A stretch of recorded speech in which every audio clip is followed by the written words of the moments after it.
Yeah. All right, calling the Recreation Commission meeting to order on Tuesday, August 15th at 7:03.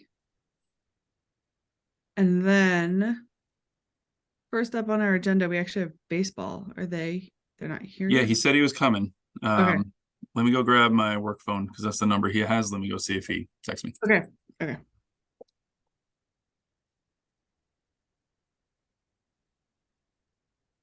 As usual, I'm working on reestablishing the video, so I'll be there soon, hopefully. No worries. We are getting the kids their own laptop because it's time. All right. He's in the waiting room. I'm going to move him over. Okay, cool.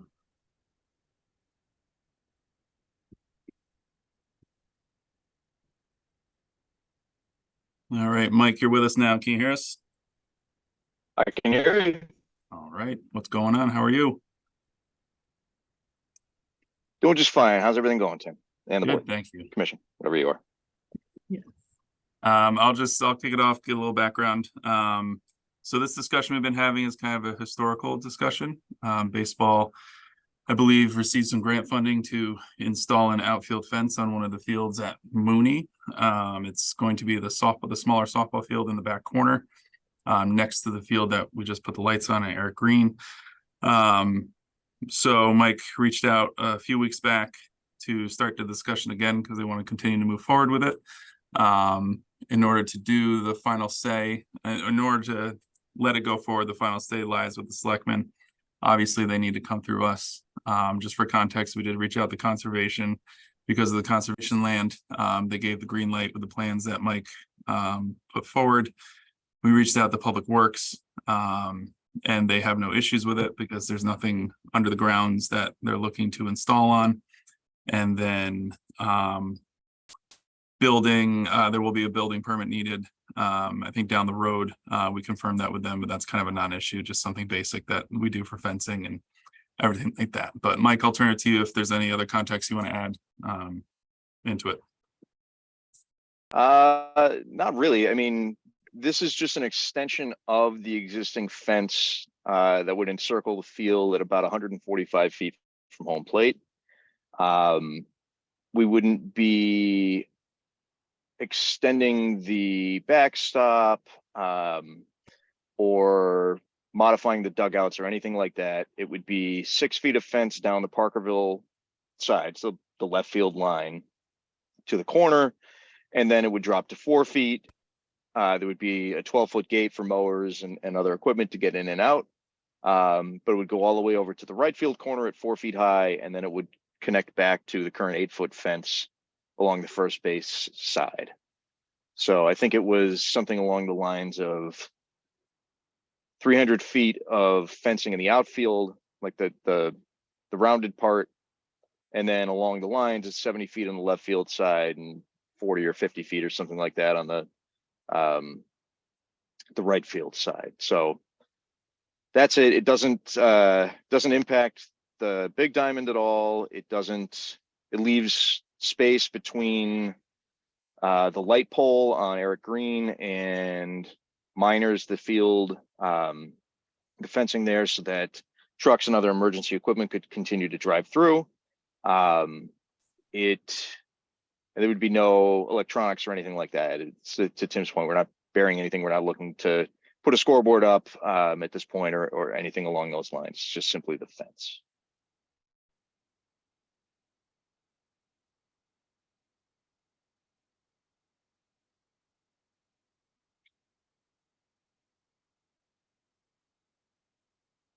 I just threw it up on the screen, Mike, so everybody can see it in person in case they have any questions. Yeah, thank you, Tim. Yep.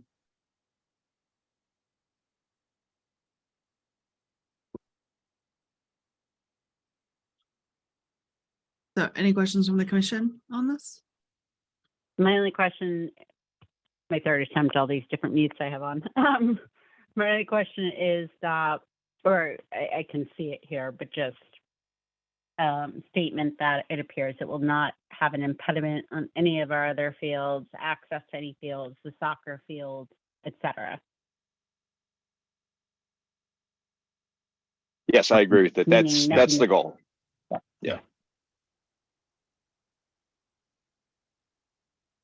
And And Tim, then- if we needed soccer there, we're still okay? Yeah, it shouldn't affect our ability to line a soccer field out there, no.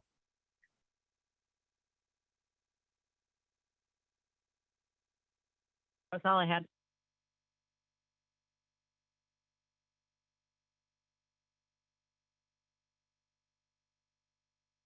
I mean, I think that was our biggest concern before, right? Making sure that that didn't impact anything else that was going on. So then I guess if there are no questions, or like, do we want to take a vote? Because we would need a vote in support of this to be able to move this forward on to the other, to select board. Correct. And what I would do, just so Mike knows, I would put a letter together on Yep. behalf, just saying that we took a vote in support of it. And then request to have baseball on the next available agenda to get permission from the select board to move forward. And Tim, just so I'm clear, that's a letter that RAC would put together, or do you need baseball, softball to put that together? No, recreation would put it together. We'd CC you on it, obviously. But we would just, no, we put it together and put it forward. And just if it's worth clarifying to Tim's point earlier, we do have a grant for this. The baseball and softball will be paying for this fence extension. We're not seeking any funding whatsoever.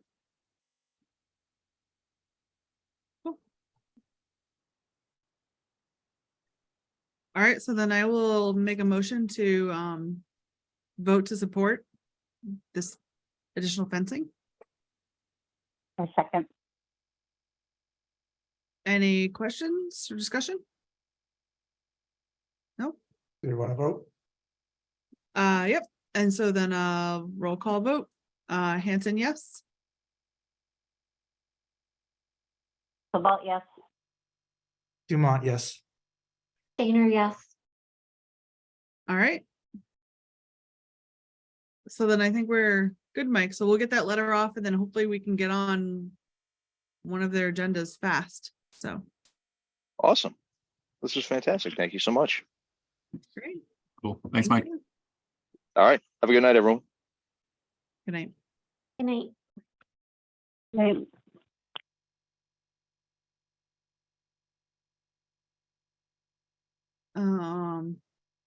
All right, so then we have department updates.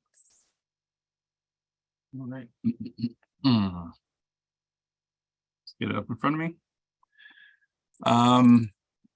So general not listed, just being stemming from our last quick meeting, Diane, our new administrative assistant, started. She started last week, hit the ground running. So now we have administrative coverage in the office Monday through Friday between her and Denise. So it's working out very well. Impact is already being felt. So we're happy to have her, and we're happy to fill that position and be full staffed heading into the school year. Summer wise, we're in our last week of camp already. Kind of bittersweet. It's admittedly kind of been a difficult summer, but overall, success. Kids are having a blast. Parents are happy. We learned a lot, I think, about our limits as a small department this summer. But we're happy nonetheless. I mean, everything is going well. Everything continues to go well. A lot of our credit is owed to our supervisors. This is, year 3 for all 3 of them. So there's some years there that are, that experience has shown. So we thank them, and we thank all the staff and all families, just for another great summer in the books. We're already looking forward, just as we do, to next summer. We'll debrief it next week. Joe and myself, we got a couple big changes in mind that we're going to kind of mull around and see what we think about it once we end. But once again, I think next year will be a whole different iteration of camp as we continue to grow and continue to try new things. But overall, very happy. Outside of camp, we have Best Soccer. We have the second session of Best Soccer going on right now, packed as usual. We had to cancel today because of the rain, but they're going to extend the rest of the week with time, so no problem there. 2 weeks of biking, which went well. We did a Chess Wizards chess club this summer as well, which went really, really well.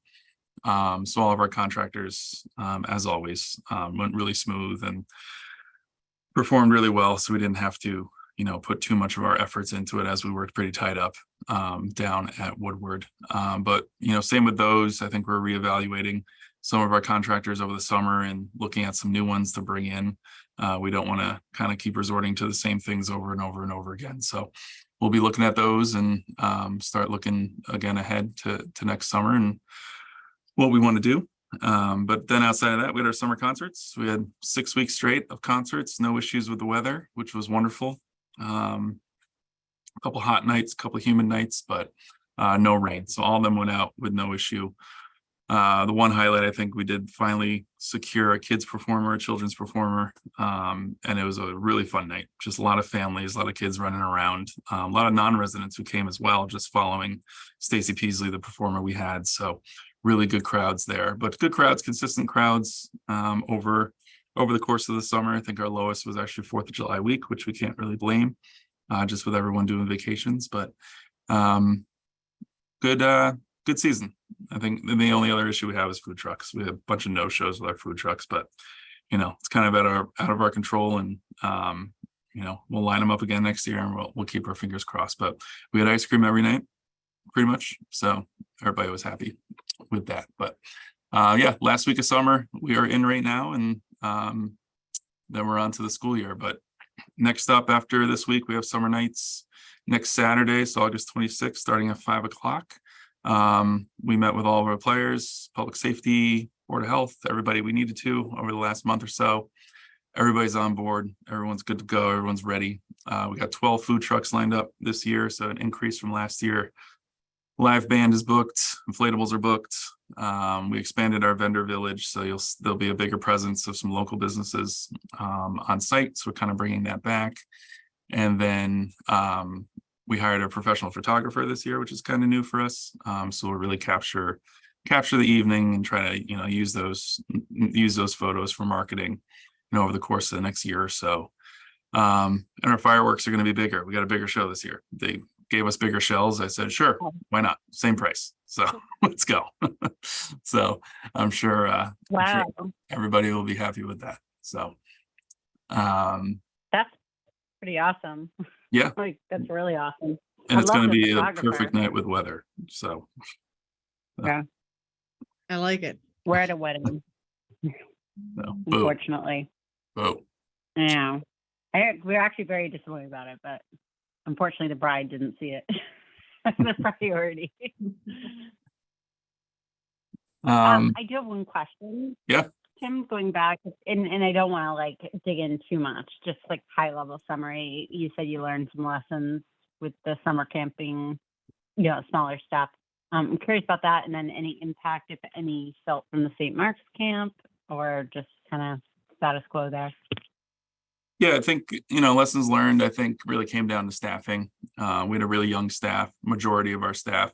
And I don't want this to blanket everybody because it doesn't apply to everybody, but we took on kind of out of necessity just because of the crop of applicants we had, much younger staff than years past. And that just proved to be a little difficult. A lot of them were first timers with their jobs, with employment. So it took a little more from the office side to get things rolling. So we overstaffed, which on paper looked good to us, but I think in reality kind of gave some freedoms or a little too much downtime to the majority of staff. So it really came around staffing. We had a couple field trips that we were excited for that didn't work out as we hoped, just because of timing and with travel time. And then, we went to Boundless Adventure. And it was a great time. Kids had a lot of fun, but we were one of 4 camps there. So there's hundreds and hundreds and hundreds of kids. So, a really fun day we had planned really kind of turned into not as much as we were hoping, and not the experience that we were hoping for the campers. So just lessons learned on kind of reevaluating, I think, our field trips, reevaluating our staffing, our scheduling. We had to kind of revamp on the fly after the first week. We saw that our schedule while it worked, it wasn't going to work to, I think, the best of our ability with the new space that we had in Woodward. So a lot of things we had to change on the fly, but nothing bad, I would say. Just, a lot of things that I think are just going to need our attention a little bit more when it comes to future programming. Summer nights, not summer nights, St. Mark's summer. Yes, we felt their impact significantly, I believe, especially with our younger camp. So with our 5 and 6 year olds, 4, 5, 6 year olds, those numbers were dramatically lower than they were in years past. And I'll say it publicly, I'm very friendly with the individual who's over there at St. Mark's, and we talked throughout the summer, just kind of making sure everybody was doing okay. And their youngest program was exploding. It was their biggest one. And when we went over there, because they let us use their facilities, use their pool and everything like that, we saw our kids over there. And so we saw the kids who came to us last year were over at that camp. So it gave us opportunity though on our side to expand our older camp. So we were able to add 10 to 20 more seats for our older side. Because that wait list was still through the roof. So we were happy that we were able to take some more off of that. But the impact was felt, I think, with our younger kids. And we'll see if that's a one-time thing or something we're gonna have to deal with moving forward. How do their costs compare to ours in general? Like any major differences between the programs? It's I don't want to get in the weeds of how they structured it, but significantly higher than what ours was. So Okay. that wasn't the issue. Yeah.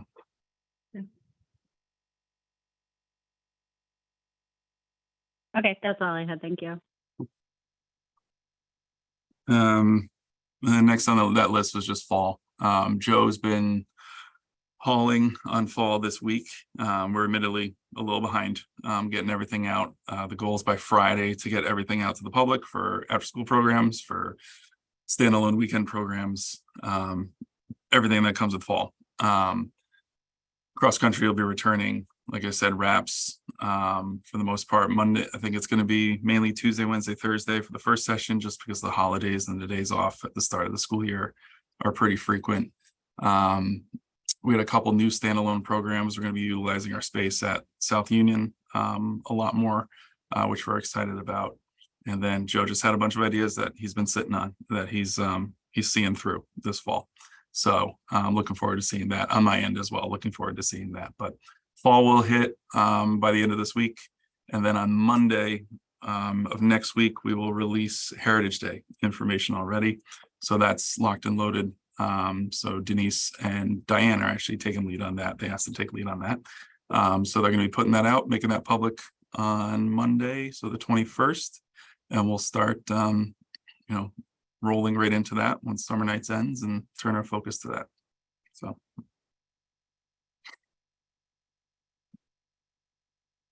Can I just make one comment on fall, and you're gonna roll your eyes and shake your head and I get it, Volleyball? but well, yeah, my daughter's going into high school now, so we're getting ready for freshman year. John's like holding his head.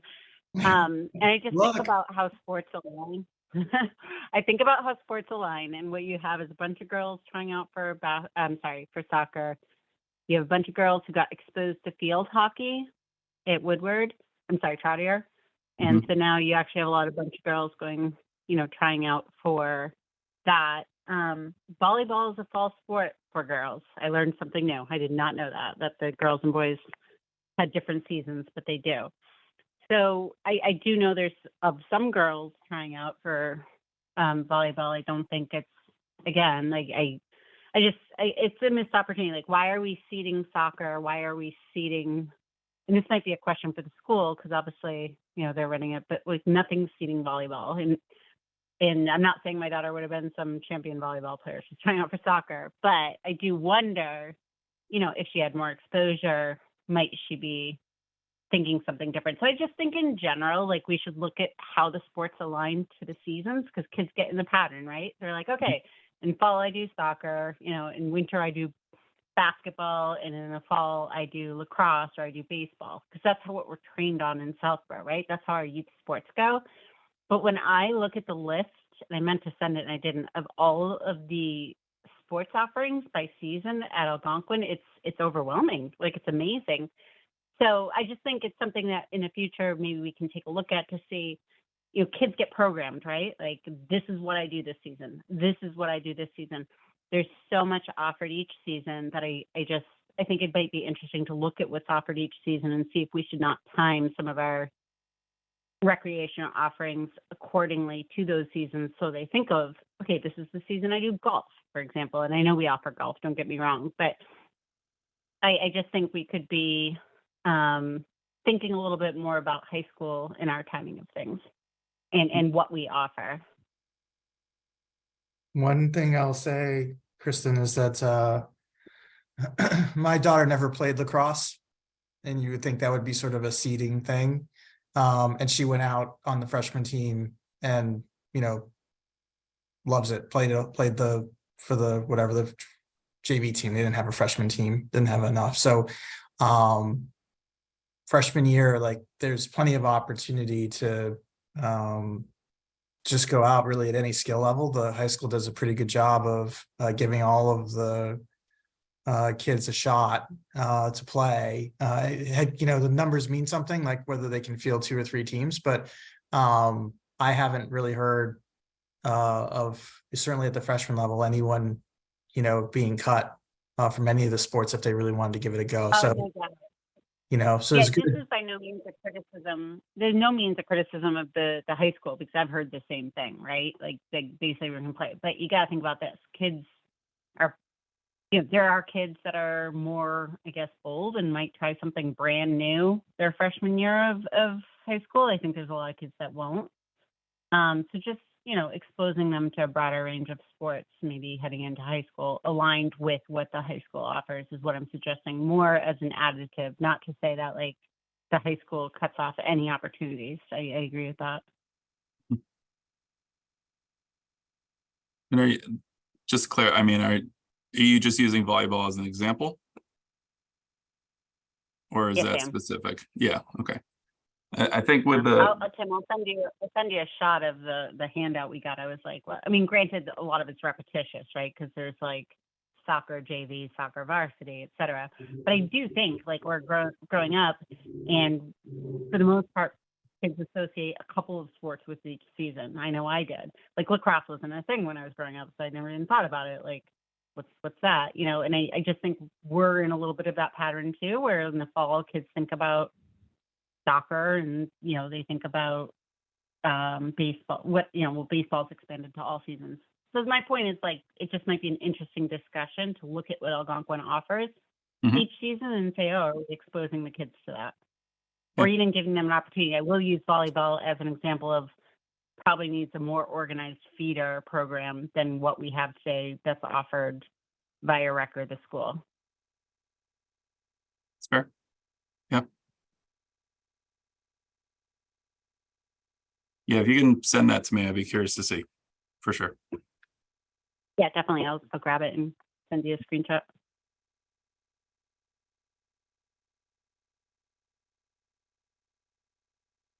I think those were all the updates I had. Yep. Before we get into everything. Okay. Makes sense. So we've got a calendar CPA updates or CPC updates, if there are any. Because I think we just need to close that out with them, right? Yeah, Yeah. I've been in touch with Tim with this. Oh, sorry, go ahead, Tim.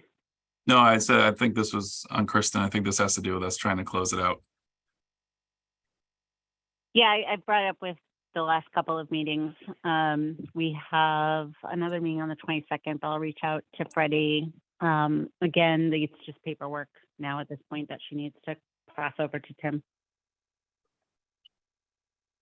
Okay.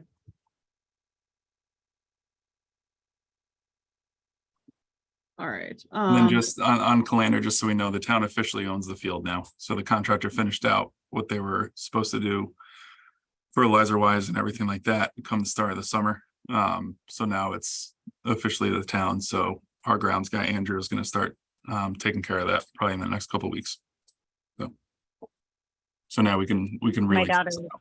So Yeah, my daughter played there a couple times this week, just just pick up. It was great. Yeah, and the grass, they're filling in. The rows are filling in. So Yeah, totally. hopefully the FERT will kind of shock it and send it back because we all know we've had enough water. So Nice. All right, the Stanton Foundation, the grant and next steps. yeah. So as we know here, we did receive the foundation grant for $25,000, which is wonderful. So as we agreed upon, I reached out to Activitas, let them know that we want to move forward because we received the grant and that we were looking for the first phase, which was construction documents, full plan surveys, all that stuff to get it to the point that we can bid it. That did not go like I hoped. So I actually received the most updated thing this morning. And I think partially I'll take responsibility for this because it didn't occur to me when we were looking at the original quotes, the cost estimates. And that is that because of this field, it's not necessarily just a open space that we are going to throw some fencing in and stuff like that. We have to worry about the membrane and we have to worry about everything else underneath the grass, which is where all the settlement and all that stuff comes from. There is a pretty significant chunk of money that is quoted out for the geotechnical services to handle that piece of it, to study and survey and put together the plans for removing the soil, replacing the membrane, managing that piece of it before we go back on. So I'm going to actually just put it up on the screen so you can see it.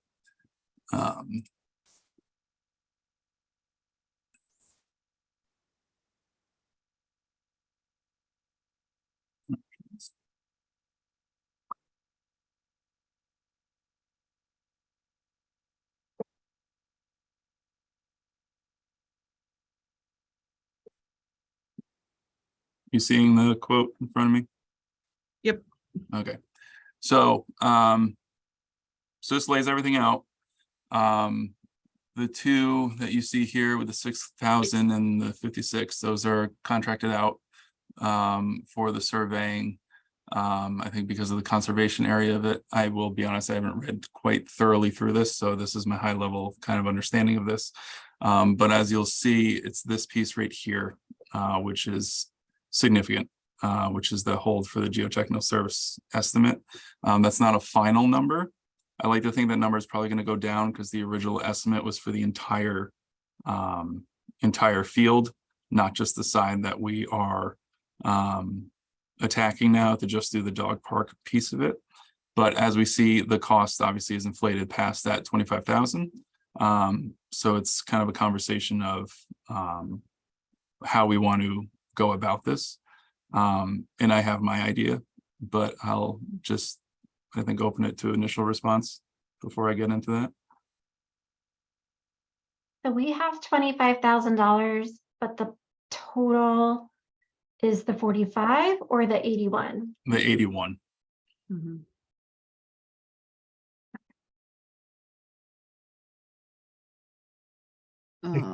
Explain the 36 again, Tim. Why do we need to touch the membrane?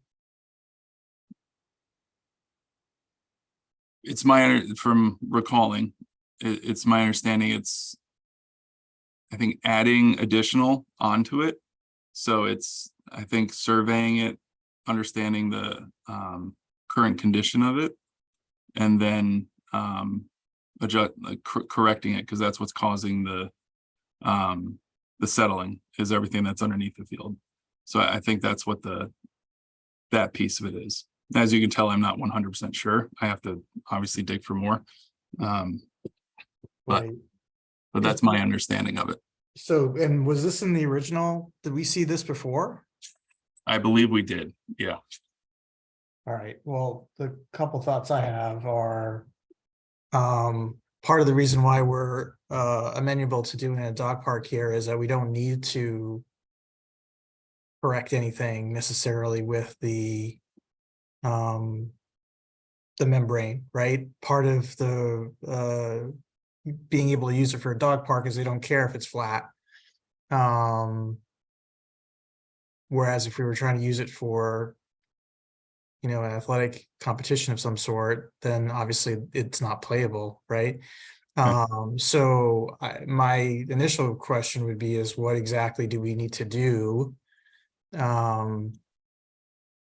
Like what's our requirement to do anything if our use of the field or the space doesn't require an adjustment? I mean, so that my first question is sort of like, you know, why do we have to adjust anything? Mhm. And then my second comment would be, is this already encompassed in the original money that had been allocated to Lundblad, such that it would be put against that? What do you mean? Like, could what's already allocated be used against this? The warrant article that we have remaining funds on. Are you asking if it could be used against this cost? If we had to, I'm first questioning why we Yeah. need it at all, Mhm. right? Number one, so I'm not conceding that point. But if for some reason, like, look, if you told me there was something wrong with the membrane, then we have a different conversation, right? That may question whether or not that's even in our scope. But you know, if there was something that we needed to do to, you know, apply more soil or whatever it is, again, I would have thought that would have been part of, you know, the establishment of the dog park, was that it's something that we could blend in and live with Mhm. settling. I get what you're saying. having to- Yeah. You know what I mean? Yeah. Yep, that's fair. Yeah, so I mean, the warrant article funds were for this type of work, right? The planning and the scoping. So in theory, it could be used. I think the question is whether or not we want to. So, but I Yeah, do so- agree with you, like if we could have, like, why touch the Avoid. membrane at all? Yeah. So I mean, sticking with that point, that was where I was gonna go with it. So we have $46,000 left in that engineering rounding. So we all in, we got 71,000 to put towards engineering and this work. So, yeah, I mean, again, if all was necessary, like it's shown on the screen, then we would still be short 10,000. But that's what I was gonna say, is that if it goes over like this, I mean, we do have those engineering funds still available that could be applied to take care of that.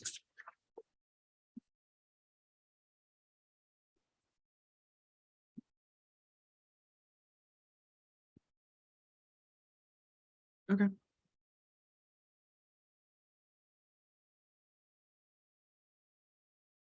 So Tim, is your plan to go back and just get clarification But yeah, on so the I think that's, $36,000, just so that we know exactly what that's for, before we move forward with hitting the go button on doing the engineering and the plans?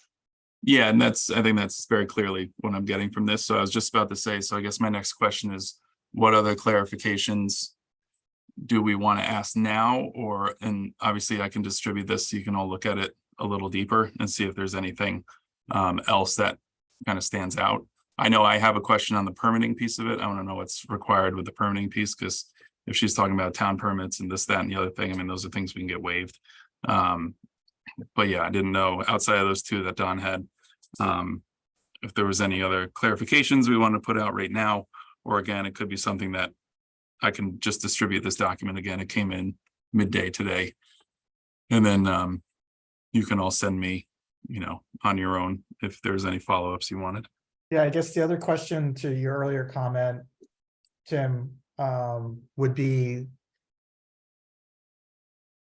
you know, when it comes to, and look, I don't know anything about the membrane, right? So maybe we need a little bit of education on that too. But so I don't know if the membrane sits 12 feet down, 20 feet down, 2 feet down, right?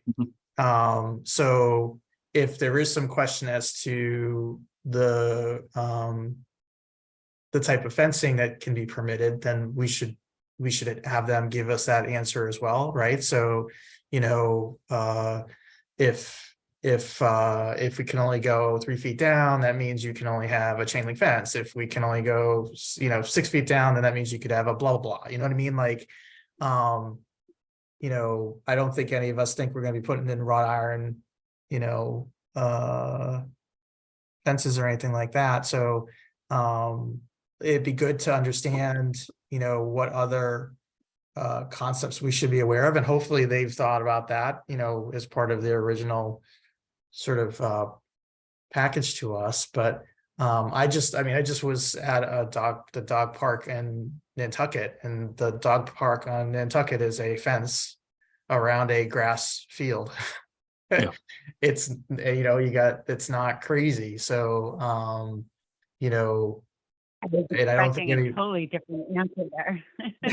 it's just literally like, it's just those, How many- and there were two of them. There was a small one and a big one, just like we're describing or planning. And nothing exotic. It was just grass with a couple trail paths, you know? Yeah, and that goes back to, I think, our last conversation when we said we wanted to reevaluate what was actually in the actual project, because I kind of went over it again today, and like just right off the cuff, I think I cut out like $70,000 to $75,000 worth of stuff that they had, because it was ornamental fencing and, you know, all this unnecessary piece.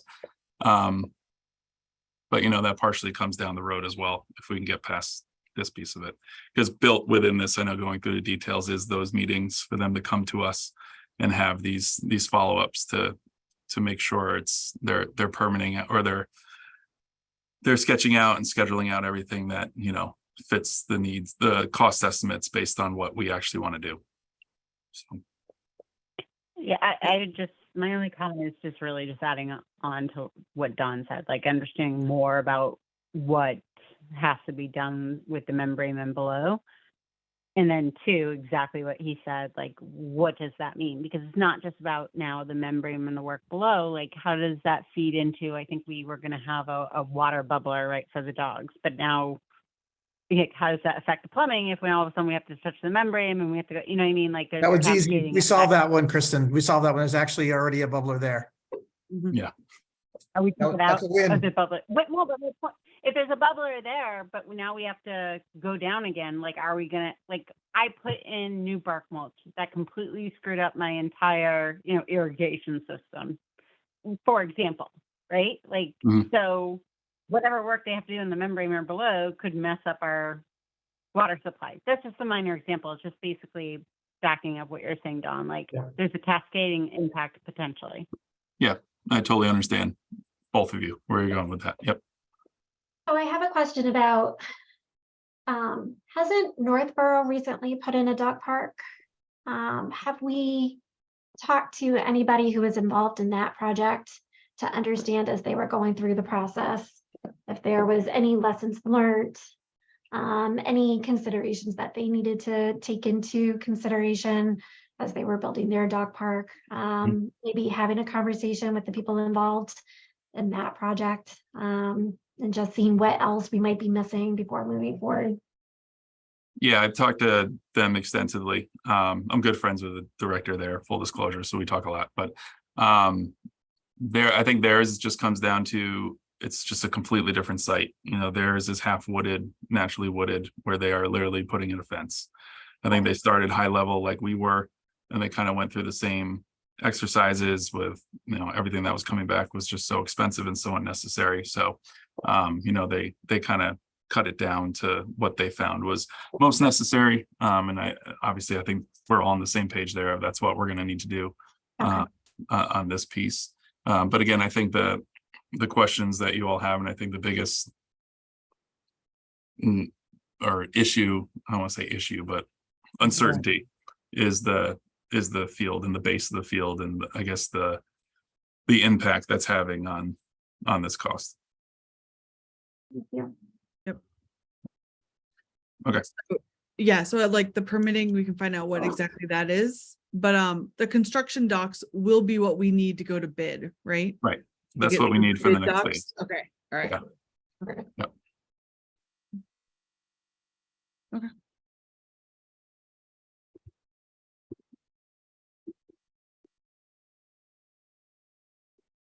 that works. So yeah, so. Yeah. So, I'm not asking for any decisions tonight. I didn't think there was going to be any, but I'll go again, just because I just got this now. I mean, I'll go for all these follow-ups and then I'll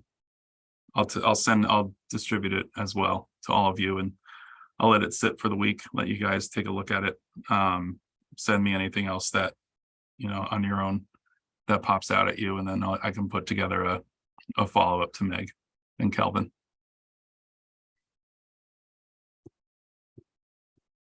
Sounds good.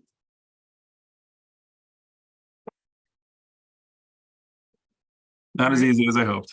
It never But- is, Tim. I know, but at least we have some time, so. Yes. Let's keep it simple. Let's Right. let's just keep it That's it. simple. I mean, they're dogs. Just give them a place where they can run safely and some benches for the parents. And some poop bags. Yeah, do you guys see the one they put in over, and that might be just old news, Street Fields to get the dog park in? In Huffington? Mm-mm. Yeah. I've been to the one in Again, Framingham. The one in Framingham is really Yeah. nice. There's a side for small dogs, and then there's a side for big dogs. They have these really nice Yeah, water bubblers for their dogs where you can fill like your own like human water bottle, but then you can also fill a bowl down at the bottom. So if you forget to bring your Oh, water, that's your cute. dog has water at the bottom. It's really cool. And then they have a couple of agility things as well. But basically outside of the agility stuff and the water bubbler stuff, they do have a couple of covered areas for the dog owners to sit as well. A couple of Mhm. benches, which was really nice too. yeah, Fruit Street Fields isn't even that nice, like it's like it's their soccer fields. So Hoppington has this amazing piece of land that's hard to get to right now because the Fruit Street Bridge is closed. So my 5-minute ride is like 20 minutes. But they just have this enormous piece of property. If you go far enough back, they built out nice turf fields and grass fields, but they still have a ton of property. And so my daughter's taking some lessons there, and I drove up and they built in one of those like 3 spots ahead of the soccer fields, a dog park. Makes perfect sense, but it doesn't look fancy either. Like it does look pretty simple. I'm going to be there Thursday. I'll take pictures and forward them along to everybody. I noticed too on those 40B projects that are looking to come into town, they have a dog park in the Yep. development, so. Yeah, I haven't watched the select board meeting from Tuesday yet to see how Yeah. that's shaping up.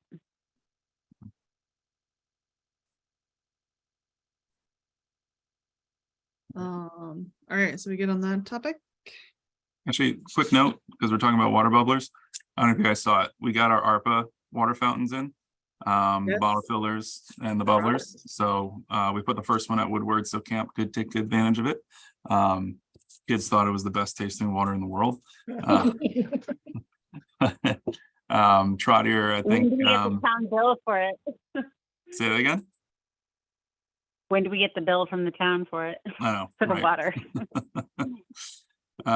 Trotter they're working on today. I'm not sure if they got that in. But they'll do Trotter and they'll do Fayetteville, and those will be good to go. So they came out really nice. They look really nice. I saw the Facebook post. I agree. Whoever's doing the Facebook post, I think they look great too. Mhm.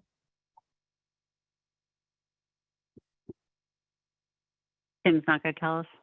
Oh, no, I did it. Yeah. That was me. I think it's great. As much Nice promotion job. as we could do for the good stuff that you're, Yeah. that's happening. I think we should do it. Get it Yeah. out and let the people know. I was excited about it. So it's good. Yeah, no, it is definitely cool. And all the workers got ice cream because it was ice cream day from DPW, and they all got pizza because we had pizza. So they were pumped. So Awesome. All right, so field permit fees. Revolving fund discussion, or is this, actually, maybe this is out of order. Because there is no fall town meeting, which we were hoping for. So I know we had a Right. couple of things that we want to talk about for that, so I don't know if, do we just like punt them now that? There's no well, I mean, fall- I or- did. I did what you asked and I got the information you asked. So- Okay, all right, let's talk about it then. Yeah. No, so I know the question was how much do we spend on fields? Offset, and how much do we take in on the fields, right, Don? That was the main concern, and if it equaled out, so. I pulled the contract from Public Works, shout out to Tammy, she helped me with that. 44,200 was the contract, per year, it's on a yearly cycle. From J&J, and where did I put it? And going off of what we did for a full year, we took in 45,800. So, took in just slightly more than what was paid out for that contract. And that is grass fields specifically, and does not include Fayetteville, because that's just pavilion stuff, and then the tennis courts. So all the fields that we pretty much permit out to soccer and the sports. So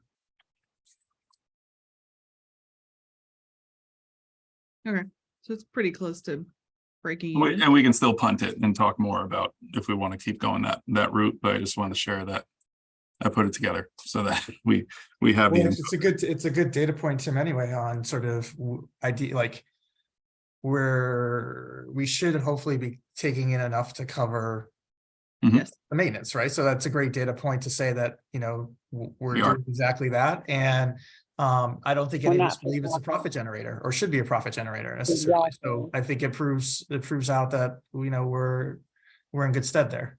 and charging appropriately. Yeah, and So. Totally, yeah, we're not for profit, nor do we want to be for profit.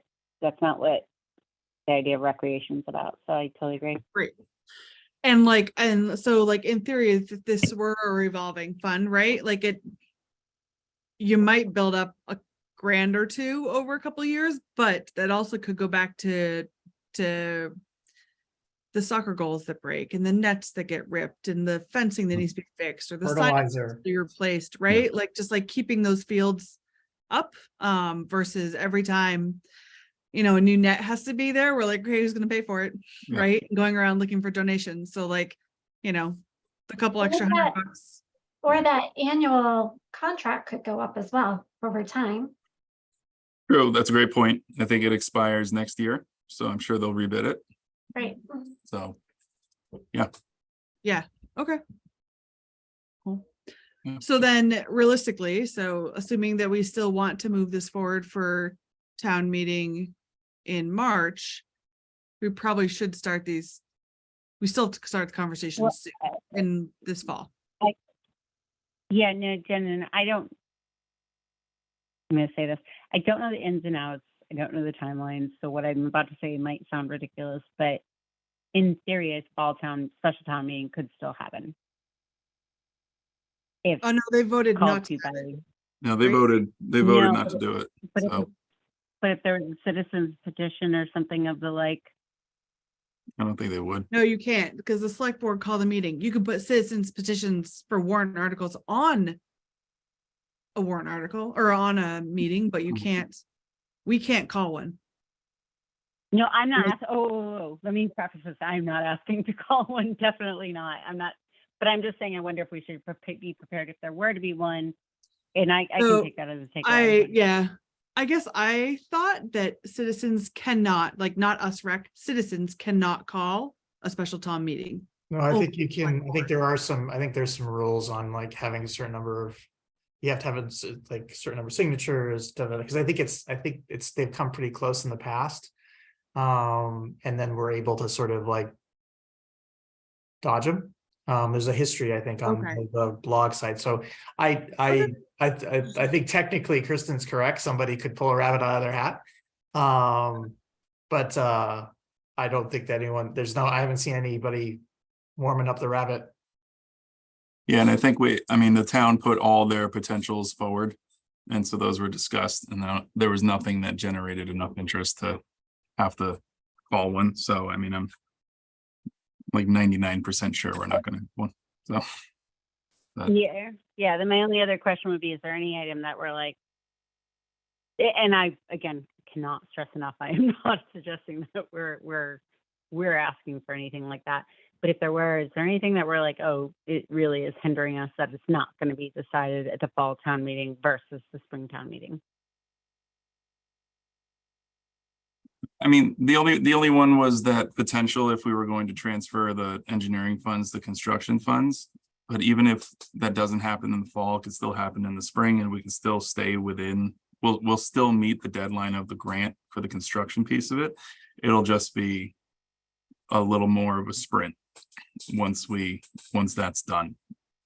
Just because that grant sunsets, the end of 2024. So call it if everything goes the way we originally wanted to, we needed to transfer those engineering funds to construction funds. Those become available July. So we get everything done and bid for the fall. We would have a bid in hand, hopefully, so that we could then apply for the grant by the end of 2024. So it's just going to be, I think the dog park piece of it's just going to be a little tighter than we were hoping, but it's still doable. Got it. Thank you.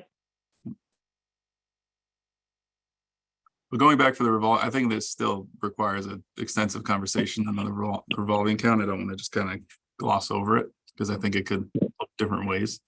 So I would say definitely, I think we still talk about it. Is that like a discussion we scheduled? Like, should we invite Brian to join us? Like, what are the options? What could we do? Like, what does he recommend? Just because, and I know you guys have been having some conversations offline, but might be good to bring him. Okay. Mhm.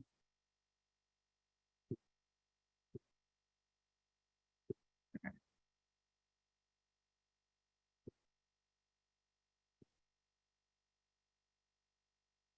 All right. What's next? And then I guess the other thing that we would need to consider is if we want to do a CPA of some sort for this. So I don't know if that's a preliminary conversation with Ben, just being like, listen, things aren't going exactly like we wanted to, so there may be a need for additional. I just know because it's at the end of August, they need an Yeah. application because it's so early. So I don't know if it's more of a, letter of. I almost think like I think we should, because also this membrane uncertainty, right? Like it could be more expensive than the grant we even could get, like, right? I think it's worth. I was going to suggest not unrelated, but we have several CPC things kind of cooking here that we need to rally around. I think we should plan a joint meeting between CPC and REC to discuss not only this and just be like, yep, we agree. That sounds above board, make the submission, and then some of the other items that we want to discuss with them, such as the future state of the rec center, et cetera.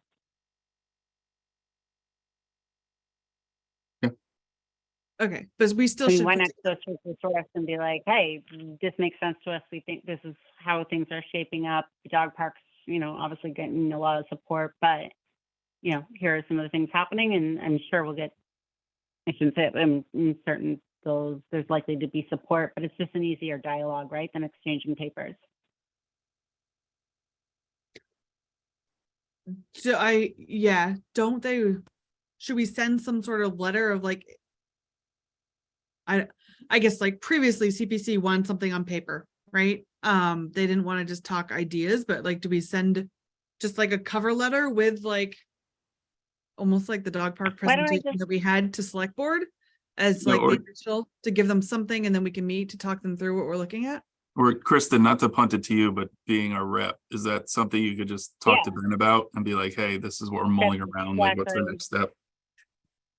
Yeah, that's exactly what I was thinking, Jen. Not that like my mind doesn't jump to exactly where you're going, but no one has a ton of time these days. If we can be so as informal as me to say recreation would like to have a joint meeting to discuss A, B, and C, and we can get on the agenda, then great, right?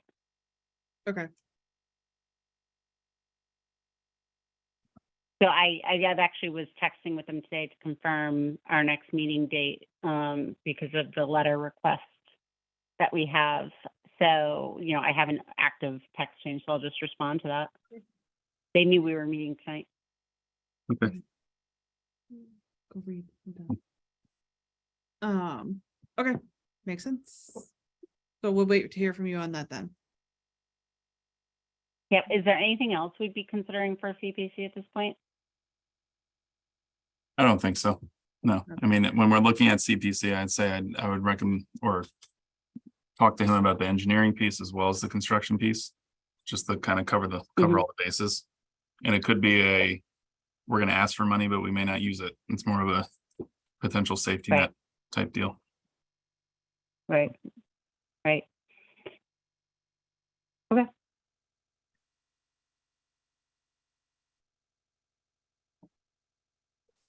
Alrighty, so the only other thing I have on the list is the South Union Building.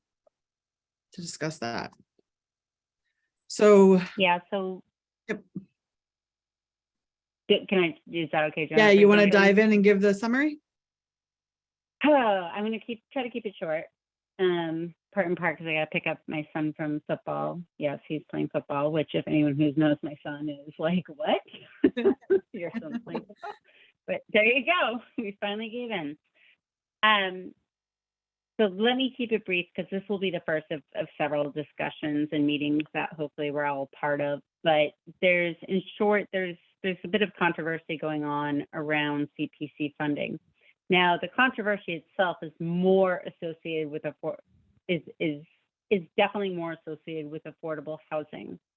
I could try to give you my my Cliff Notes version tonight, but I don't want to keep you. Instead, what I'm going to do is compilate a series of articles that I think will give you the idea of what's going on. But there's definitely a bone of contention between the select board and I guess I'd say the SHOPC, to a degree CPC, and in that mix would be the Affordable Housing Committee. So this is something we all need to be paying attention to. Again, I'm not going to try to educate you today. Call me offline if you want my take on it, but I'm certainly not the expert, but there's plenty of articles documenting it. But this impacts us kind of in three ways, I guess. And let me just break it down. I'll give you the headlines again, first of many conversations. One, so CPC funding, very important for all of us to understand how it's used, but there's a portion for recreation and there's a portion for affordable housing, open land, and what's the one I'm forgetting? Historical. Historical, thank you. And again, I won't try to educate everyone tonight on how that money is distributed, but that is a point of contention in terms of affordable housing on how it's occurred. And Jen's an expert here over the last, decade plus. Again, just that's where the first kind of, I think, layer of controversy occurs in terms of how the funding is given to us and then how it's dispersed to various areas like recreation. We have always submitted requests for that prior to town meeting, very detailed, lots of information, and then it would get approved at town meeting to transfer those funds if the CPC voted so. Very high level. The same hasn't necessarily happened with affordable housing, which consequently has led to some confusion over the years. Again, I'm not going to try to summarize that. Why does this all matter to us? One, affordable housing. We obviously, from their saying the funding going to affordable housing, it's a set percentage of that funding, which is half funded by taxpayer dollars and then matched by the state. Where affordable housing very much does come into play, as do other strategies the town's looking at, is when it comes to the rec center on Highland Street. Right now, we're very disjointed as a community in terms of how we're looking at that property. There was a committee formed, but the committee itself was made up of a relatively small portion of all our committees and committees and commissions and population. People who have a direct interest in the future of Highland Street would absolutely be the CPC from the affordable housing, component. Recreation, of course, because we're housed there along with youth and family services, using both the property,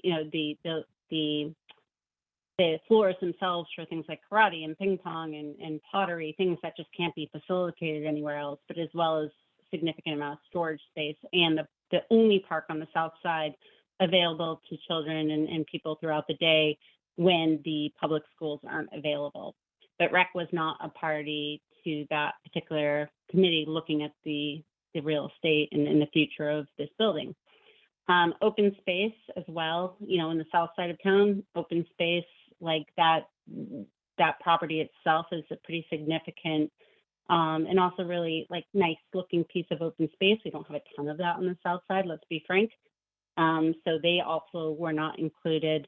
And to my knowledge, Youth and Family Services were also not included. So it would seem that this effort to date hasn't really been fully as inclusive as it should. So as it relates to affordable housing, by the way, is one of the ideas in terms of if we wanted to convert this building somehow. But that, of course, has several, I guess, other dominoes that have to fall first in terms of where are you taking these two departments and spaces and storage and putting them.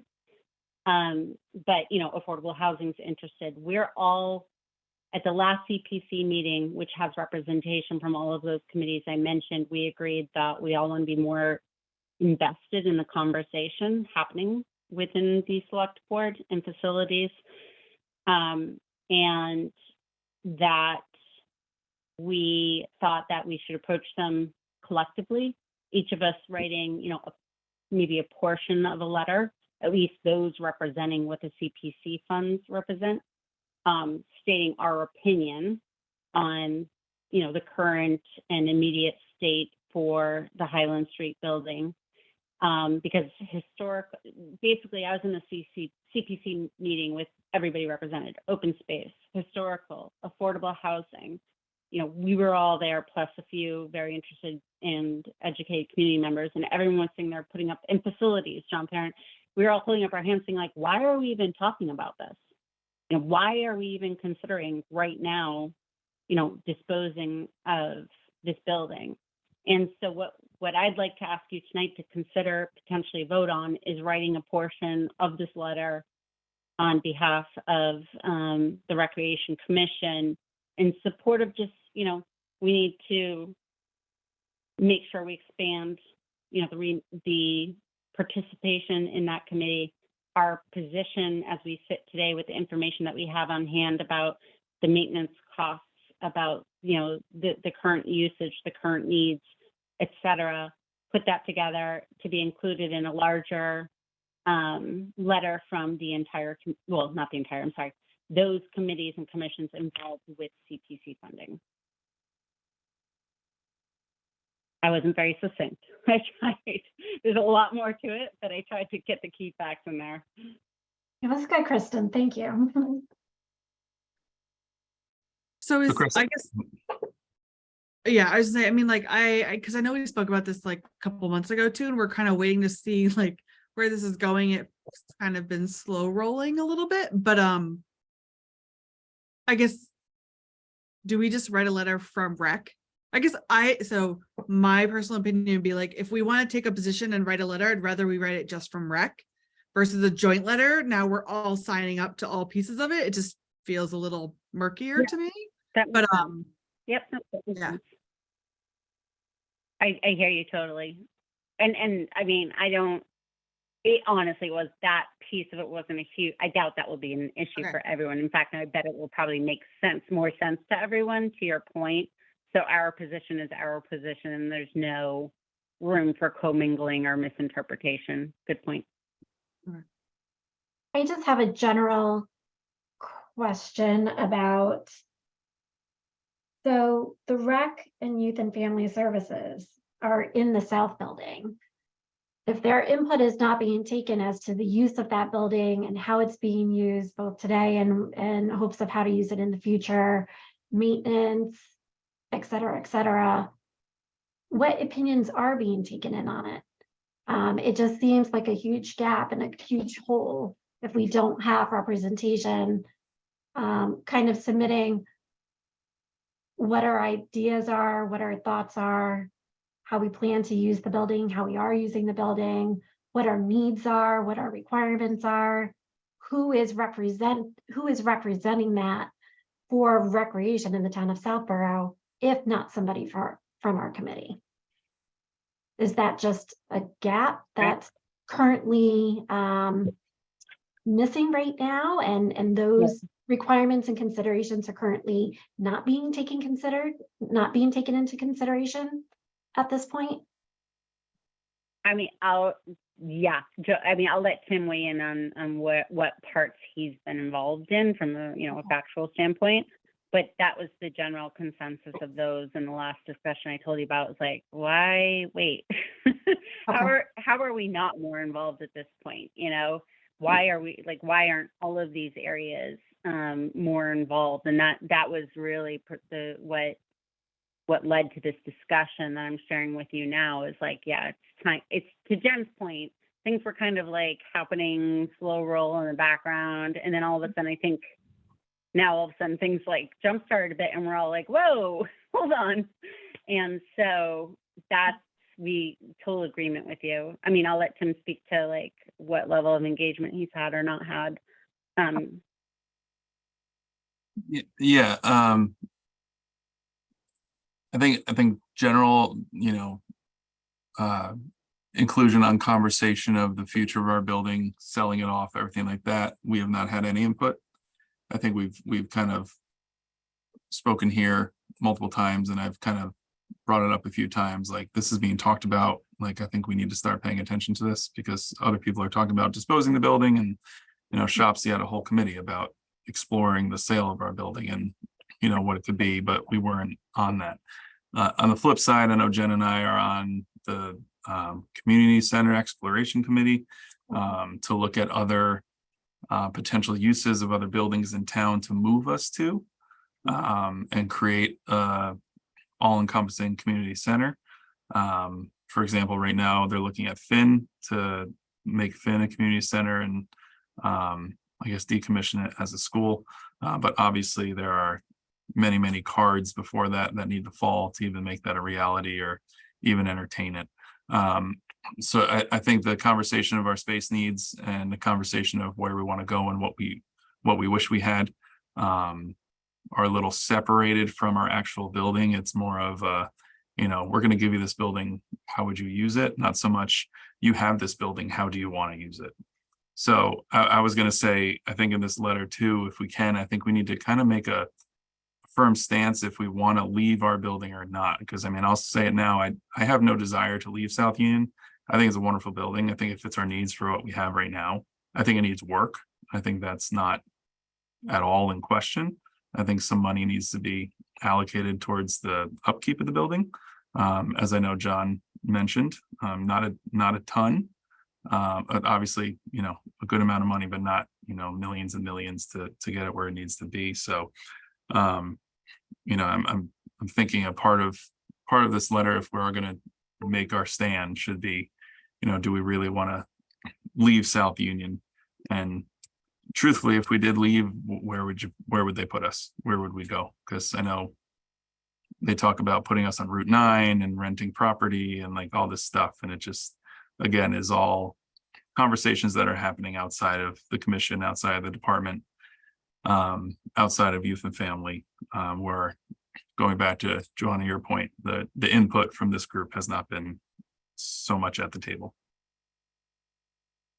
And I mean, youth and family isn't even part of the community center exploration committee. So I mean, they're even more in the dark, I think, than we are. And they have such nicer offices now. It's crazy. Okay, so that takes me. So sorry, I have two editorial comments on what Tim just said. And remember I mentioned these conversations with CPC. There's really three parts we need to be concerned about. So we just touched on the one in terms of Highland Street. Tim, just really quickly, what I just want to add to you, and I know you guys have heard it and you're going to roll your eyes, but anytime we're recorded, I have to say it as a South Side as a South Side community member, we don't have a whole lot. Like, everything kind of resides north of, for the most part, north of Route 9. And, we have Finn, which is awesome. And we have the rec center, and we have the beautiful hill in front, and we have the playground. So I think the other voice missing here for sure is just the community, right? Because I think that those of us on the South Side feel a certain affinity to that landmark. And again, John Parent couldn't emphasize enough from a historical standpoint, that building is great. You know, we had expert, I don't know what they're called in, and they're like, this is an amazing building. You'll never get a building like this again. So I think there's many, many elements, as we've talked about, missing from this discussion that we just now it's time to surface them. And I had a second point, but lucky for y'all, I forgot it. So on what Tim said. So the second point was CPC. So the first was what's happening.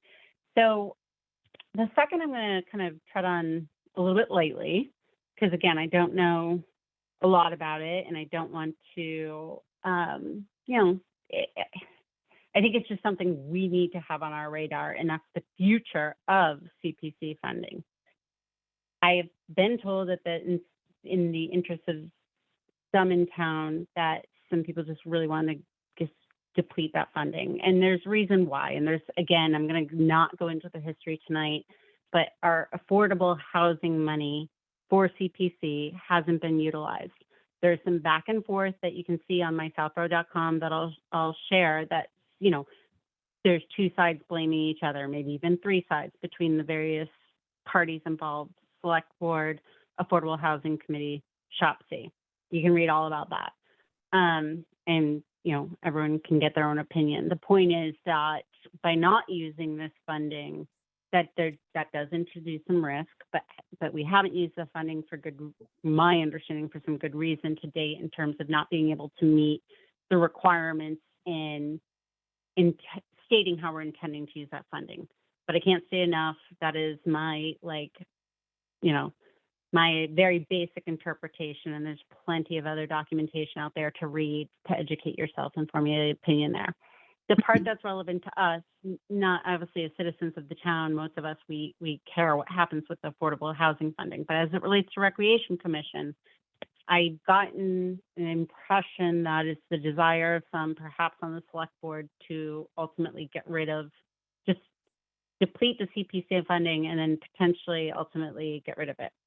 And I won't speak to the motivations for doing so, but obviously from a recreation perspective, you know, we very much benefited from CPC funding. And as citizens, I think we've benefited, you know, in the other areas as well. But specific to recreation, personally, I feel like the CPC funding has done so much for us, and it's a great way to keep the community moving forward in areas such as recreation. So I think we just need this on our radar. Again, I'm operating on no solid facts, I'll even say, but I do think we need to educate ourselves as much as we can on the CPC funding, and you know, start to formulate a position in terms of how it's working and how it should be working, and potential impact if it were to go away. Because the reason it could go away is, again, for multiple reasons, but one of them being it is funded by tax dollars from our citizens, well, and then matched. So someone can make the argument to just get rid of that taxation. So again, I'm trying to summarize like a whole lot of information I've learned, you know, as part of this process, but I want to introduce that second part as a topic of discussion. The only way it could go away is that town meeting vote, though, right? I would assume so, yeah. Yeah, I think. That was my question, Jen. I was wondering if anybody could, Select Board or otherwise, could unilaterally make that decision and make it go away, or if it needed to be voted on by the town. It was a town meeting vote to establish it. It would probably have to be the same to dissolve it. Yeah. And what, Again, nothing happening. the rec portion of the funds, what do we use those CPC rec funds for? What does that help support out of our committee and for the recreational committee? Everything.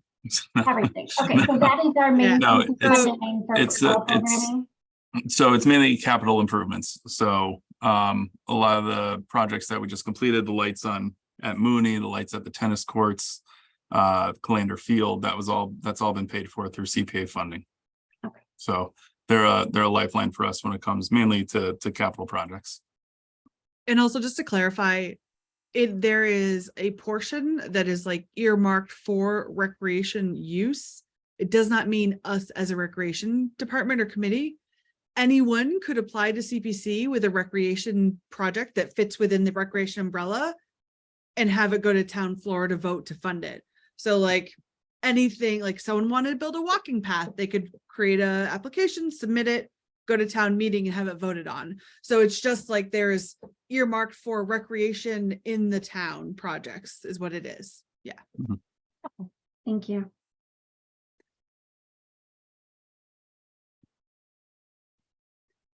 So our next meeting with the CPC is on August 22nd. I unfortunately work interfered. CPC funding, SHOP-C, all of that was all over the agenda last week for the select board, but I couldn't attend. So I got to re-listen to that. Like, I think they're proposing to be moving funding and whatnot. That's more of a CPC concern. But I'd like to go into that meeting ideally with our letter. Now, if we disagreed and I think maybe we take a vote on it to write our own letter, I think that obviously makes sense. So in that sense, we have no, hard deadline in terms of the actual CPC meeting, but I'd love to bring a copy of it to that meeting. And, I would propose I can draft it and keep it simple. And then Tim and Jen, and if we want the entire committee to review it, if we could have a quick meeting between now and the 22nd to just approve it, as well as approve the minutes from our last meeting. It would be, one of those really quick, 10-minute meetings, assuming we've worked offline between a few of us on the actual letter itself. I would be in favor of that, Kristen. That works. Okay, so can I make a motion? And I know I just kind of skipped back a little bit in topics, but can I make a motion that the Recreation Commission draft a letter to the Select Board with our opinion on the current and future state of the Highland Street property currently housing recreation and youth and family services?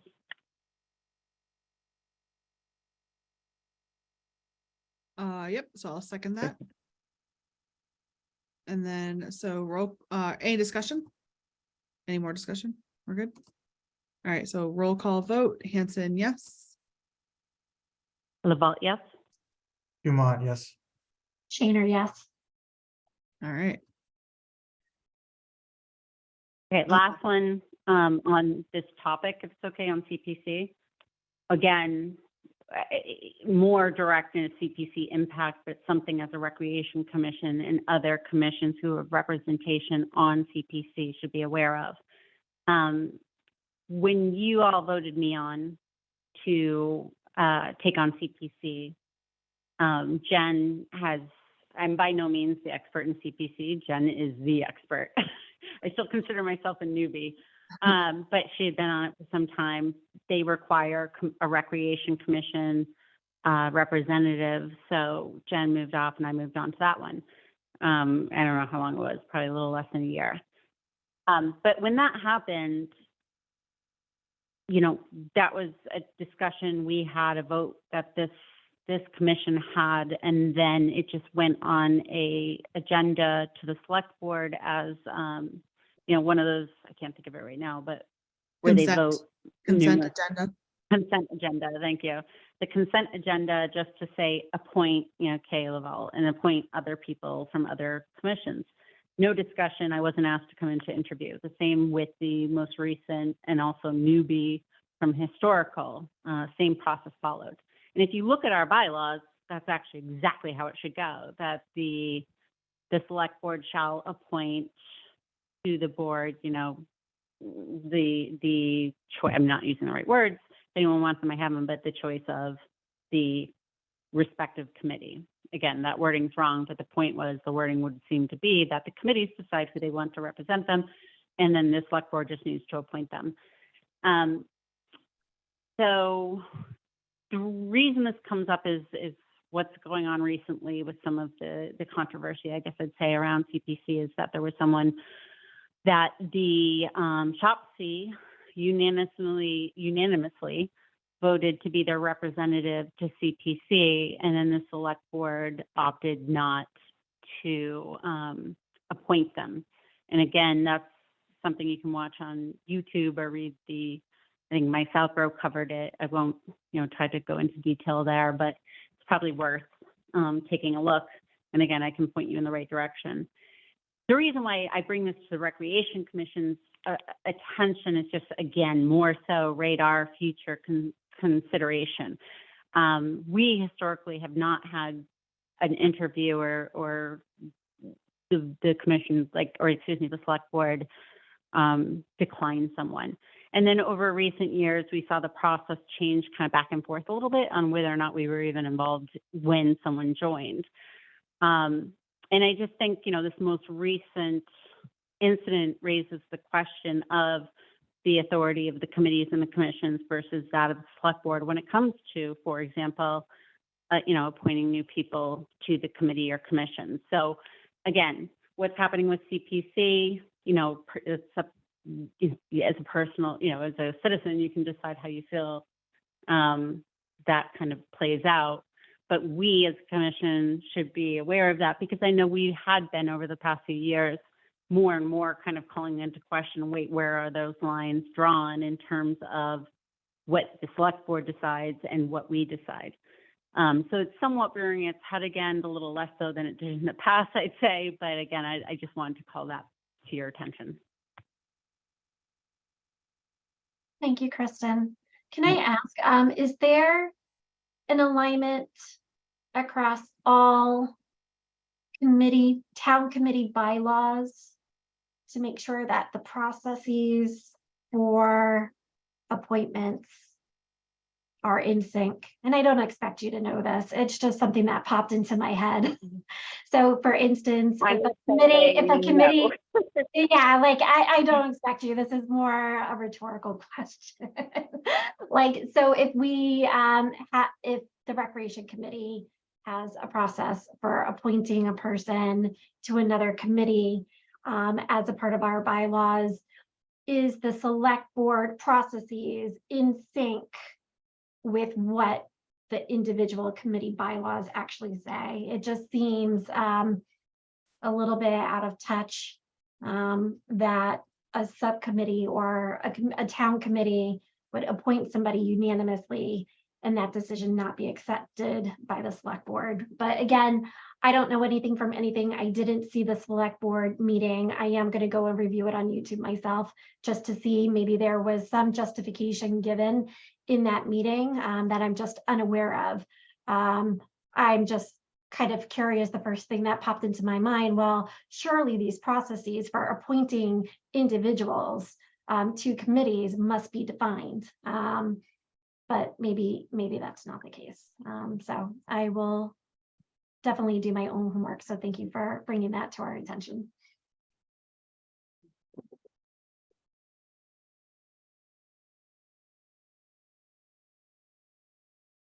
And Kristen, there's no action item. That was more awareness for awareness. Hey guys, sorry, I just lost audio for about 3 minutes. Donna, I lost you when you said, is there no committee in place for this? And my answer, and then I know you went on, that's what I missed. My answer is gonna be like, nope, definitely not. Okay. Because then my point in bringing this up was, and I can say it, Dorianne Jasinski, who, has been volunteering with the town for 30+ years, been on part of SHOP-C and CPC with Jen, was the applicant. And it was the first time I think we'd seen someone be called in to interview the day of. And if you watch back the recording, it's not, personally, not speaking as a member of the Recreation Commission, not what I would have expected in terms of that. But my point in bringing it up as from a recreation standpoint is that I didn't go through that. Historical didn't go through that. So to your point, why are there inconsistencies? And whatever the right way and wrong way is, we really need to, we need to figure out as a town. Firm up the process. Exactly. And so, yeah, to your last point, and I'm sorry if you want to repeat what I missed, but to your last point, no, there was not, for this third particular item, there was no action item. I'm just bringing, which is really the purpose, right? As the representative of recreation on CPC, bringing back to recreation what I think is relevant, for us to be discussing. So sorry, it was a bit long-winded, but trust me, I could have gone for a lot longer. So thank you for the patience. No, thank you, Kristen.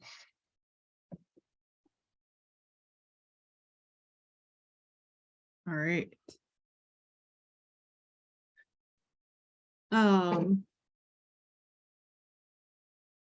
Okay, so let's see, we've got meeting minutes to approve. So we have actually, we have what, 3, but I think they were all like the really short ones. So from 4:11, because I somehow forgot that one and we never technically approved it, from 6:30 and 7:19. So all ones that I've sent to you guys that were, I believe they were all those short meetings where we jumped on to just a vote to approve through like, Right. the Staff, the summer yeah. staff. Yep, exactly. I think they're all related to staff actually. And then, so we will hold and do the 6:13 ones. next time. So what I'll do on that point, Jen, is, so today's the 15th, 22nd is so a week. So why don't I aim, if it's fair to everyone, because I'm just being realistic with work schedules, to have something to you by Saturday the 19th, and then you and Tim can review, send out to, because we have to be careful, Joanna, about like, I'm sure you know about like what's considered open meeting and not, and collaboration on documents has always been kind of a question mark in terms of what you can and cannot do. So Tim and Jen, if I get you something by the 19th, which is Saturday, Tim and Joanna, is it fair to say that you have time to review by the 21st, and we either have a quick 10-minute meeting on the minutes from the last meeting and that letter on either the 21st or the daytime 22nd? So I think the question would be, can everyone else meet the 21st to review and discuss that? Yeah, it's giving him time to read it. Yeah. It depends on the time. Okay. So it's meaning like you can't do that evening, Tim? Well, is this, I could, but not until like probably 7:30, the absolute earliest. What are For yours the 21st. look like on the 21st? And I can do anything. Again, I think it'll be quick, right? Because we'll send it out in advance. It'll be the minutes. Maybe the letter will have a little bit. I'm not going to try to write a very elaborate letter, and Tim will probably have the most he wants to add potentially in terms of actual financials, etc. We could meet. Can we look at the 22nd? I mean, full disclosure, I'm going away this weekend. So if you can spend it on the weekend, I'm probably not. So gonna go get much time to enjoy. read. So, Yes, I totally then support the 22nd. Okay. In that case, I'm open all day. And our meeting is like at 7, I think. I can meet the evening of the 22nd. Beautiful. You want to just do it before the meeting, that meeting, so it's easier, like 6:30 or something, whatever your CPA time is. Well, we go in person. Oh. Yeah.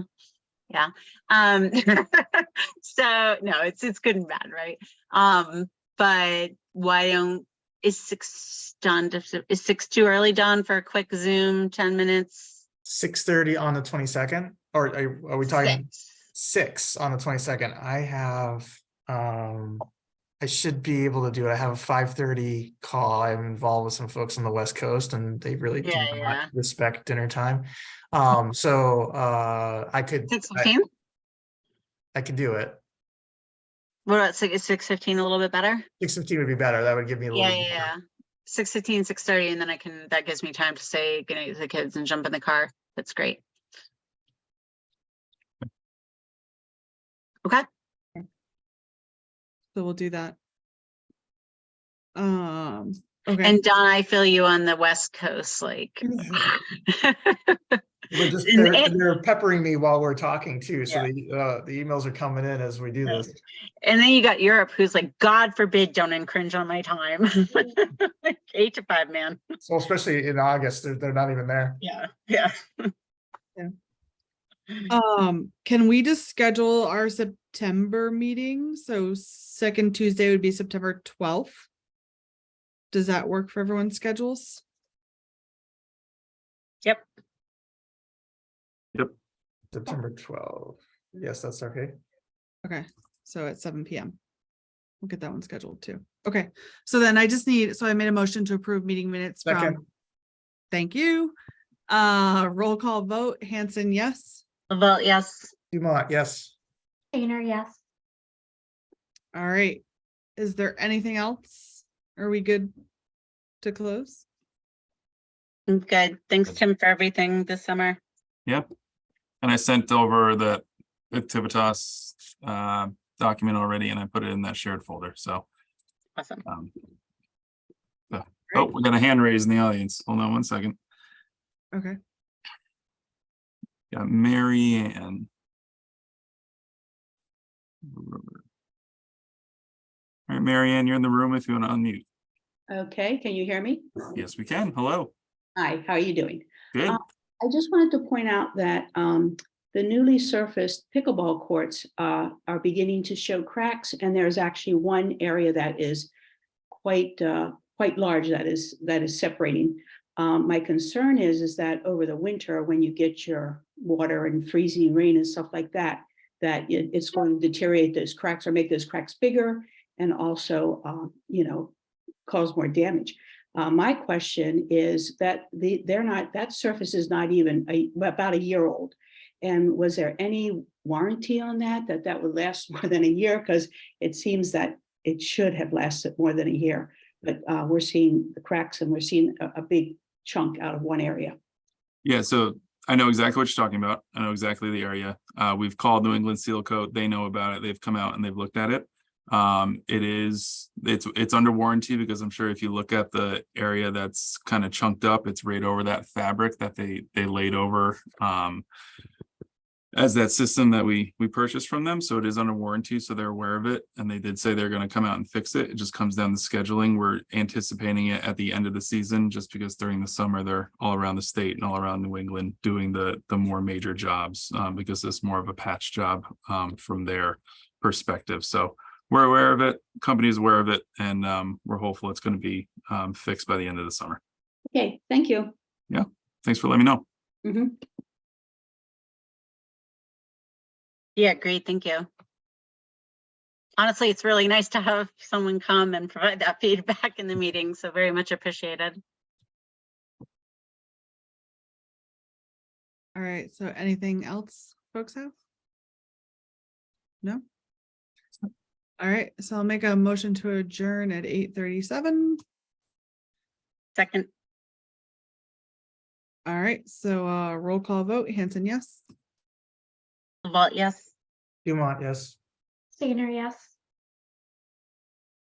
All right, guys, so then we'll see you on the 22nd then.